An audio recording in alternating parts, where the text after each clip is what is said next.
اصلا مغز هستی محک اساسی زندگی سیاهی و سفیدی است. آمدن و رفتن هست محتوای حیات. و اما چگونه آمدن و چگونه رفتن سوال است که پاسخش رنگ حضور ما را تعیین می‌نماید در زندگی. و اما عجیب آن است که از آمدن و رفتن بعضی منفیت نیست، نه به خودشان و نه به نزدیکان و زندگی و زمان که دریغ این آمدن و دریغ این گونه رفتن.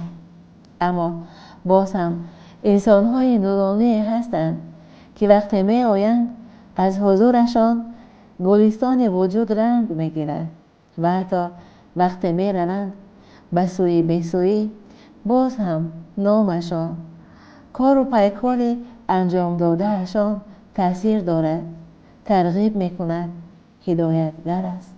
همچنان که حضور حبیب فقیر چهره نوبتی برنامه ما چقدر پرمحتوا بود تا وقتی بود و همچنان تاثیرگذار و تربیتگر ماند و عزت دارد تا هنوز حتی بعد 30 سال وفات. بفرمایید بیننده ما از این چهره تابناک ادبیات بچه ها خواهیم گفت و بهر شما این برات. حبیب فقیر دارای احساس زیبای ناتکراری می باشند در ساحه ایجاد نظم و اون کس که خود آموزگار هستند توانستند که به دنیای زیبای کودکان بیشتر وارد شوند و در شعرهایی که در وصف کودکان نوشتند ایجاد کردند محیط زیبای اطراف، طبیعت وطن زیبا، تنبلی کودکان، دانایی، اعلی خواندن آنها، همه آن چیز در مد اول شاعر می‌استد، چون که خود بیوسته که با بچه ها سر و کار داشت و توانست به همین دنیای بی‌آلایش کودکان و اون احساس زیبای کودکان زود وارد شود. یکی از شاعران نرزی بچه های ما بودند و پیانیست تاجیکستان تیز آماده می ایستادند و یک آدم خوشحال بودند و اگر چی باشد سرود هم می‌خواندند به اکامپانیمنت، به یاری اسباب موسیقی سرود هم می‌خواندند، ولی دلخوشی هم کسبان و هم صحبتان. وقتی اون کس می آمدند به پیانیست تاجیکستان امروز انباز همه خرسند می‌شدند، چون که آدم خوشحال بودند، خوش صحبت بودند و آدم خوش چقچق بودند. یک شعر نوشته بودند یک روز درباره موزه، چخیل بود و بیتش هم خیلی بود. ها ها ها ها ها ها هی ما آمدیم به موزه و خوب خندیدیم این بیت خوانده و بعد خودشان خندیدم بخیر خودشان خندیدم. گفتم که خافیه و شاعر تا کجاهای میبرد آخرین اما موزه به من آخر دیگه خافیه نیافتم چیکار کنم. همین خیلی وای شد با ما، این یک دستک شد برای خوشحالی یا خوشصحبتی. بعد از رای بیانه کرد ها ها ها ها های من آمدم با موزه گفتم یا آمدم همین خیلی چیزی بود. خب یک بیتی که باعثی خوشحالی و یا کشایش صحبت مونده بود همین خیلی شده بود. چندین کتابشان برآمد، با کتاب‌های درسی داخل شد. یک شعرشان یک بیتش در خاطرم مانده است که مبارکت باد کتاب گلدار همیشه آن را تازه نگه دار. بسیار بیت‌های پند و نصیحتی. همچنین معلم بودن، اون کس آموزگار بودن، سالهای زیاد دیرکتور مکتب بودن، پداگوگ اصیل بودن. برای همین شعرهاشون پیش از همه جبهه تربیوی شعرشون بیشتر بود. در باغ کلخاس در آمد صبور تا که از آنجا بیدزدد انگور. صبور جان میماند آهسته قدم، کتاب میخواند باغبان در این دم. او دامنش را پر کرد از انگور، ناگه دستش را گزید زنبور. فریاد برآورد صبور ناگهان، از فریادی وی برخیست باغبان. بابا بود حیران صبور جان گریان، نه از دردی دست از دستی وجدان. حبیب فقیر کار ایجادی خود را سال 1955 شروع کرده است. شعرهایش در مجله‌ها و مطبوعات دوله جمهوری چاپ شدند و حبیب فقیر واقعا هم یکی از ادیبان با همت و پرکار و کامیاب عرصه ادبیات بچه ها بوده است. تمام آفریده های شاعر که در سطح بلند شاعر کسبی کودکان و نورسان ایجاد گردیدند، از حیات کودکان و نورسان و برای کودکان و نورسان بود. زبان و طرز بیان، سبک و اسلوب و حجم آفریده ها طلبات معمولی این رشته ادبیات یعنی ادبیات بچه ها را رعایت کرده است. مثل که شاعر از اطراف ایستاده به کودکی آرزوپرور و پروازی خود با مهر می نگرد. رفتار، گفتار و حرکت‌های کودکی خود را مشاهده می کند. بنابر از محتوای شعرها احساس می شود که حبیب فقیر سخن خود، طرز ifade، جهانبینی، اندیشه و حسن خط فردی خود را داشته است. از نظر صاف و رنگین بچه ها دیدن عالم آنها به شاعر خیلی زیبا دست داده. گلجان حالا نخوانده است، به 6 قدم نمانده است. 2 زبان را می داند، گپ زده می تواند. به زبانی مادرش، به خواهر و دادرش سرود می خواند هر بار با آهنگ بسته‌کار. با زبانی روس او حالا کند گفتگو. 7 ساله شود گلجان شود مکتب خانی علاخان، داننده 2 زبان. حبیب فقیر توانسته است که دنیای کودکان را بسیار خوب در شعرهای بچگانش تصویر کند و آنقدر او دنیای کودکان را آموخته است که اگر تنبل باشد و همچون پند بعضی شعرهای او را میخوانیم و همچون پند قبول میکنیم. یعنی اگر کودک آن را میخواند میداند که اگر او تنبل باشد بهای 2 میگیرد، اگر سرمحصول باشد بسیار فعالیت داشته باشد بهای 5 میگیرد، یا که اگر خواننده بسیار فعال باشد در کارهای جمعیتی فعال باشد و عهده همه کار میبراید و حتی اعلاخوان هم میشود. و اگر بچه‌ای که کارگریز باشد و نمیتواند که یگام دستاوردی داشته باشد و همین نازکی ها در شعرهای بچگانه حبیب فقیر جای دارند، تجسم یافته است و توانسته است که همین دنیای زیبا را بیان کرده تواند. چون آدما زندگی رو زیبا فر داده آباد و زیبا میکنند. صلح و امانی وابسته آدمان هست و همه تازه‌کاری های دنیا با واسطه آدمان صورت میگیرد و حبیب فقیر هم از همین صلح و سازندگی آبادکاری یک فضای بسیار هم به الهیش ما روح الهامی به اندازه گرفته. در وصف آنها سرودهای خوب گفت و همیشه تازه‌کاری کرد، تکرار نگفت، زیبا گفت، با یک حسن بیان تازه گفت. صنف مقابل جان دانشی خوب دارد، لیکن شتابکاریش به کس نمی‌فارد. در وقتی کتابخوانی 1 صفحه خواند 3 بار، صحیفه دیگر را پرتاید به اختیار. اینشا نویسد قابل بعض حرف اشتر برین، بعض حرفایش اما خودی چشم مور برین. قابل جانی مکتب خوان دانشی خوب دارد، لیکن شتابکاریش به کس نمی‌فارد.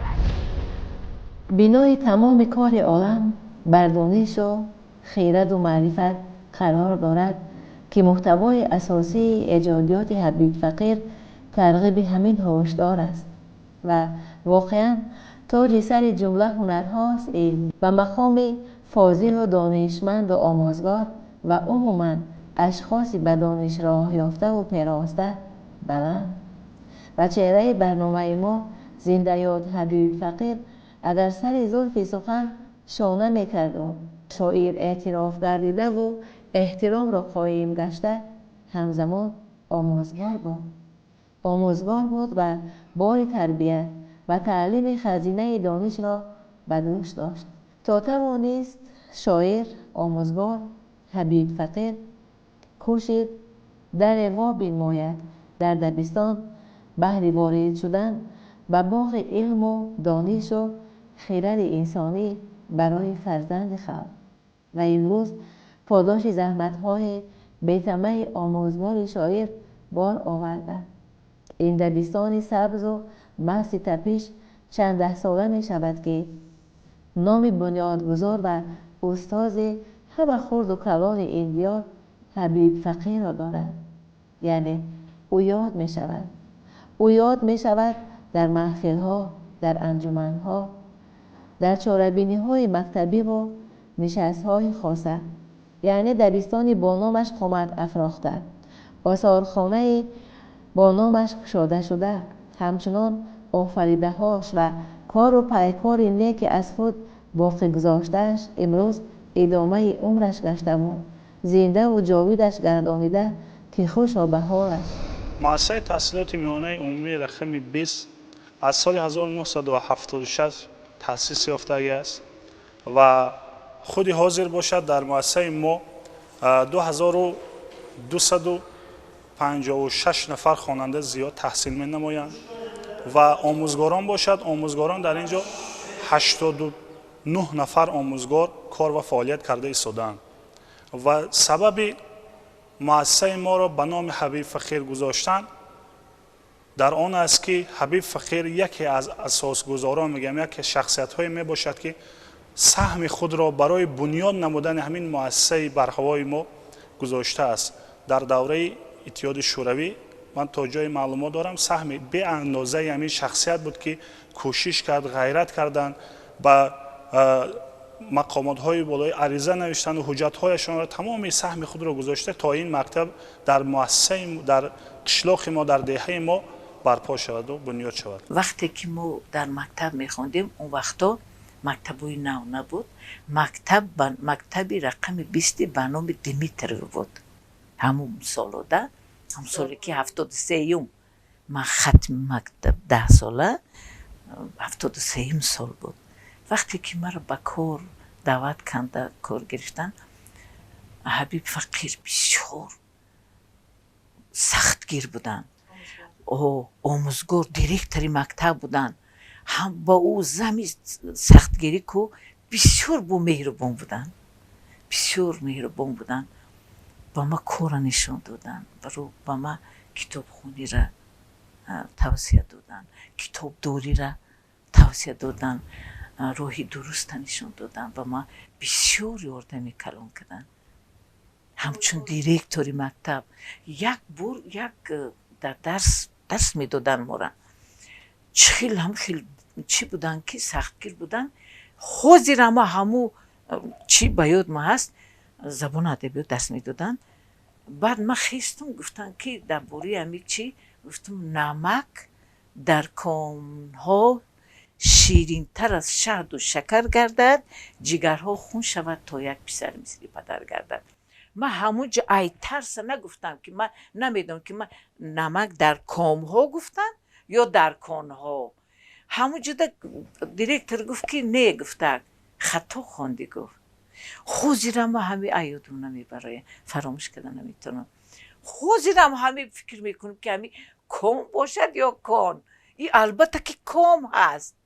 نیکه خوزیرم همه با یاد میرسه. همیرم چخیل ما ممکن همون وقت سراسیمه شدن نمک در کانها گفتم. انا بعد این دیرکتر مکتب بود وقتی درس گفت که نه خطا خوندی. گفت در خطاگی می اصلاح کردم.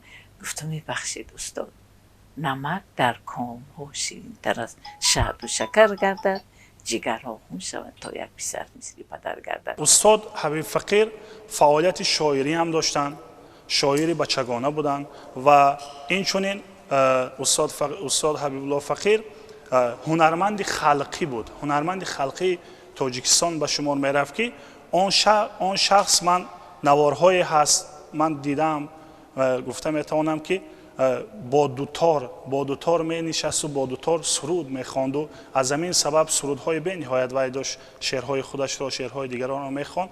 از همین سبب با او عنوان هنرمند خلقی هم دادگان. لب اگر در دهنش شکر می گردد نور از خانش به در می گردد. امو سبزد به سخود با مو سرفراز.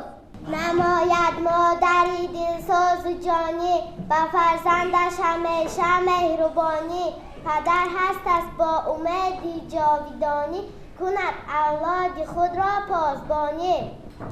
قدری خواندن ندانی از حیا خفا بانی. آچه جانی من زیر جانی من تو را یگانه گفتم چغار خانه گفتم. پس اگر در دهنش شکر میگردد من از خانهش به در میگردم. آب آمد بیابان تخته بشد فراوان. پدر همیشه قهرمان زندگی فرزند هست و مادر عشقش و محبودش و پدرها و مادرها نمیرندند. دوام عمر آنها در رفتار، در گفتار، در کردار فرزند پدید می آید. خانواده حبیب فقیر نیز پر از آزادگی و آزاده آهنگی است تا هنوز با یاد نیک پدر و با ادامه کار و پیکار قبله‌گاه. پدر من سال 1926 یکم اپریل تولد شده است. در دهه قره‌بلاغ میگن و وقت همین وادی حصار تعبیب. تا سن 10 سالگی پدرش بود. پدر زیایی بود، همون وقت هم زیایی بود پدرش. ملای دیه بود در قره‌بلاغ. بعد 10 سالگی همین پدرش چی میکنن؟ دپارتاسیون میکنن. این امید سالای 36 37 38 سال 37 گرفته بندی میکنن شب. بعد و همین نامعلوم میموند چیست تقدیری هم پدر. بعد صغیره میمونند 5 نفر 3 پسر 2 دختر صغیره میمونند. بعد در همون دیه کار میستن زندگی میکنن. در همون دیه تقایشون رئیسی محل اکو رئیسی همون دیه بود است. رئیسی کلخاز و وقتا کلخاز ها بودن. رئیس کلخاز بعد دست شاید کار کردن میگیرد. در سن 15 سالگی سال 41 تحویلچی تعیین میکنن شد که بالای وقت سالای جنگ همه زنها فقط کار میکنن. بچه یاش این تحویلچی میشه و همه روزی کاری حساب میکنه و چی میکنه. بعد غله که رسید از همون قره‌بلاغ همین دهنکی چی داشت؟ ملک انبینه همونجا آورده دادن میگیرن و همین مرور زمان سال جنگ تمام میشه. وقتا مدت کتاب بعد جنگ 2 ساله پیدا چیلش بده. بعد های میخونم میای بود هم مینتا بود معلم میشه. یا قریب 20-22 دا میشه. بعد چی جوچگی میکنه 4 سال فرزند نمیکنه. سال 4 با من تولد میشم. ای چند 20 سال خوردم و ای پدرم دا 26 سال خورد. اینجا مکتبی 20 به نام دیمیتر بود در قز قلعه. و ما کوچیده اینجا آمدیم. پدرم دیرکتری همین مکتب شد. تا سال 76 در همین مکتب دیرکتری مکتب شده کار کرد. بعد سالهای 70 دولت بهتر شرایط زندگی بهتر شدن گرفته و همین دهه در مکتب 3 مکتب بود. مکتبای پستک 3 جاده بود. من همون مکتبات بود درس دادگی من دوره آدم و همین این مکتب میرفتی اون مکتب 1 ساعت با مکتب دیگه میرفتی. همین 3 جای قشلاق ده مکتب بود. یکتاش تا صنف 4 با یکتاش صنف 1 و 2 با کامپلکس صنف بود. وقتا ازبکی ای صنف 1 تا 4 یه صنف ده میخوندن کامپلکس میگفتن. هم خیلی صنف دو کده. بعد همینجا مکتب ساختن. مکتب کلانی باهاشمت برای 760 نفر ساختن.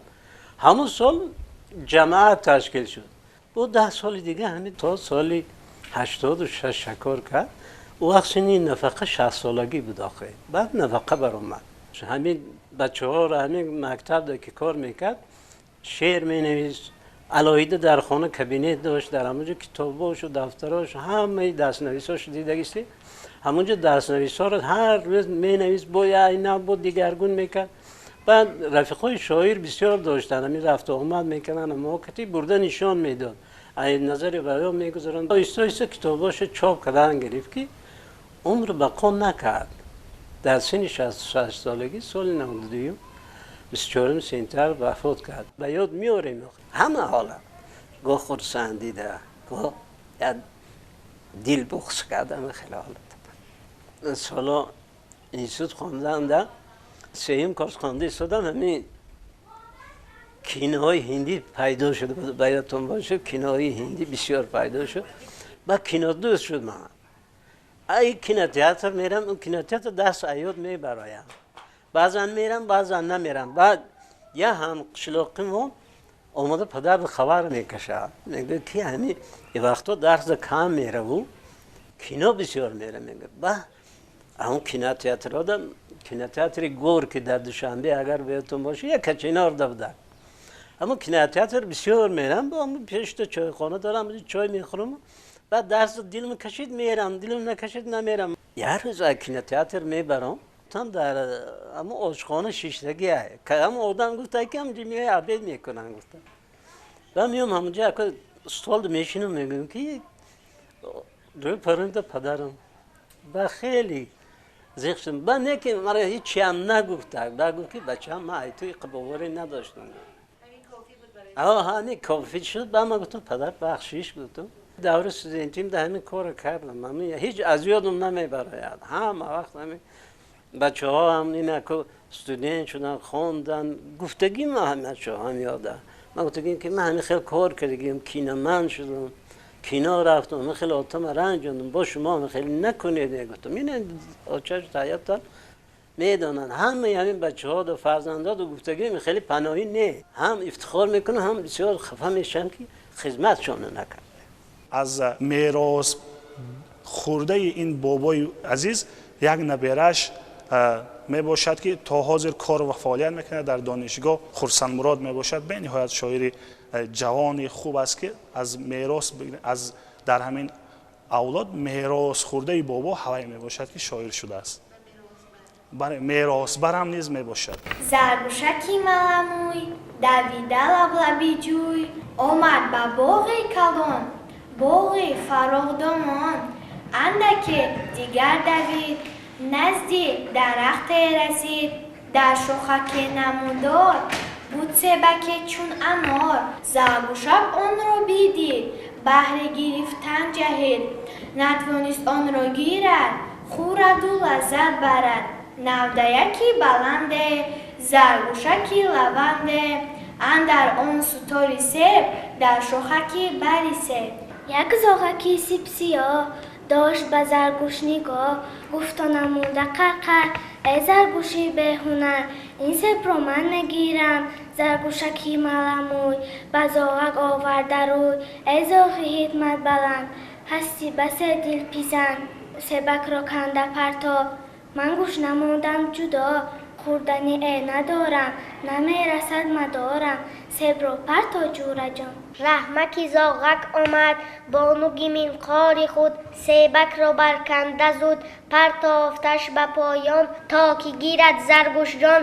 آنجا جیرد در شکار میکرد گشت و گذار سیبک بر خارش برخورد چند آن سیبک را برد زرگوشک زود دویده زاغی سیاه پریده از پس جیره رفتند 100 بار ایستایش گفتند ولی جیره نیستاد میرفت و مانندی باد در این دم از روی را خرسک آمد به ناگاه جیره خرسک را دیده ایستاد آنجا ترسیده زاغک پریده آمد خرگوش رسیده آمد زرگوش و جیره و زاغ لیلی هر سه‌یشان داغ با هم دعوا میکردند شروع غوغا میکردند این سیبی من میگفتند نصیبی من میگفتند خرسک گفتا با آنها آروم شود جوره ها دیگر نباشد چاره سیب را کنید پاره مصلحت خرسک جان معقول گردید به آنان سیبکی سرخی ما را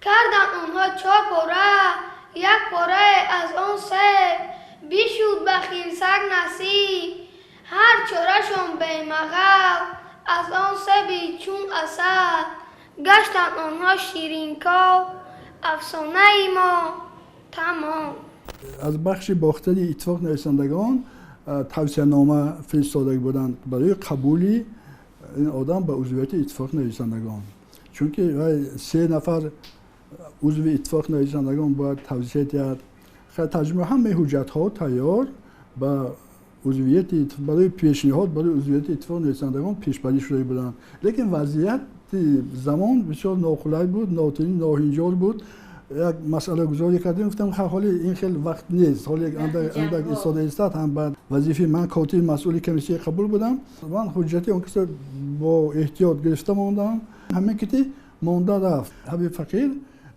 ما در همین عقیده هستیم. شخصا من شاعری خوب بودن، شاعری شایسته بودن که به عضویت اتفاق نویسندگان قبول شوند و با سبب همین ناآرامی‌های زمان آن کس قبول نشده ماندن. یادشون بخیر. بیننده عزیز، خلاصه کردم که حبیب فقیر شاعر ادبیات بچگانه با صداقتی که به زندگی داشت و به نیاگان و با صداقتی که به زحمت داشت و به ایجاد زنده و جاوید ماند در خاطره تاریخ ادبیات.